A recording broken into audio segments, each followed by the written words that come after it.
ለቃልህ ልታዘዝ መጥቻለሁና ጌታ ተናገረኝ ዳግም እንደገና። ትንሹ ሳሙኤል የቃል ኪዳኑ ልጅ ቃሉን የሚሰማ ሁሌም የማይሰለች በእግዚአብሔር ቤት አድርጎ ድምፁን እየሰማ ያስተውል ነበረ የአምላኩን ቃልማ። ምንም ታላቅ ቢሆን ኤሊም በዕድሜው ሳሙኤል ግን ይበልጣል በቤቱ ያለው።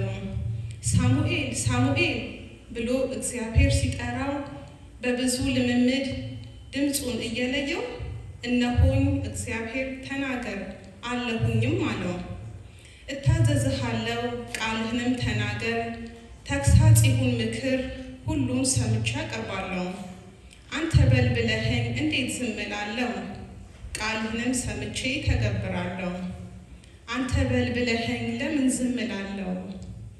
ኤሊም እንዲህ አለ፣ ተናገር እውነቱን ሳትደብቅ ሳትሸሽግ ብሎ ተናገረኝ። አምላኬ ያለኝን ነገርኩኝ እውነቱን። ምንም ትንሽ ብሆን ገና ብላቴና አምላኬን መታዘዝ ማምለጫ ነውና ድምፁን እሰማለሁ ነገም እንደገና።